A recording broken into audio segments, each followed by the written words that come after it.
দীর্ঘ ৩৫ বছর পর জাতীয় সংসদ সদস্যদের ভোটে অনুষ্ঠিত রাষ্ট্রপতি নির্বাচনে বাংলাদেশের ২৩তম রাষ্ট্রপতি নির্বাচিত হয়েছেন বিএনপির প্রার্থী মির্জা ফখরুল ইসলাম আলমগীর। ফলাফল ঘোষণার পর সংসদ ভবনে এক সৌহার্দ্যপূর্ণ পরিবেশ তৈরি হয়। নবনির্বাচিত রাষ্ট্রপতি মির্জা ফখরুল ইসলাম আলমগীরকে করমর্দন ও আলিঙ্গনের মাধ্যমে শুভেচ্ছা জানান প্রধানমন্ত্রী তারেক রহমান।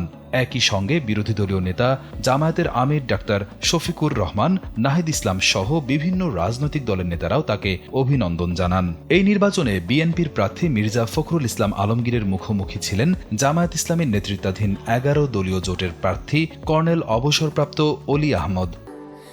স্যান্ডেলিনা সো, রূপচর্চায় আভিজাত্য। নির্বাচনে মোট ভোটার ছিলেন ৩৪৯ জন। তার মধ্যে ভোট পড়েছে ৩৪৩টি। সিইসির ঘোষণা অনুযায়ী বিএনপি প্রার্থী মির্জা ফখরুল ইসলাম আলমগীর পেয়েছেন ২৫৫ এবং বিরোধী দলীয় জোটের প্রার্থী অলি আহমদ পেয়েছেন ৮৮ ভোট। এর মধ্য দিয়ে তিনি বিপুল ভোটে বিজয়ী হয়ে দেশের নতুন রাষ্ট্রপতি নির্বাচিত হন।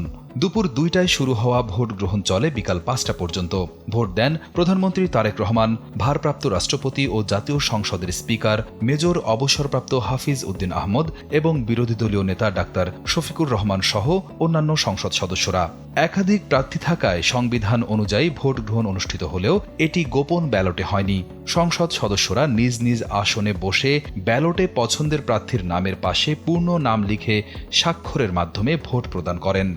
৩ দশকেরও বেশি সময় পর প্রতিদ্বন্দ্বিতাপূর্ণ ভোটের মাধ্যমে রাষ্ট্রপতি নির্বাচিত হওয়ায় ঘটনাটি দেশের রাজনৈতিক অঙ্গনে বিশেষ তাৎপর্য বহন করছে। বিশ্লেষকদের মতে, সংসদীয় ভোটের মাধ্যমে রাষ্ট্রপতি নির্বাচন বাংলাদেশের গণতান্ত্রিক প্রক্রিয়ায় একটি গুরুত্বপূর্ণ অধ্যায় হিসেবে বিবেচিত হবে।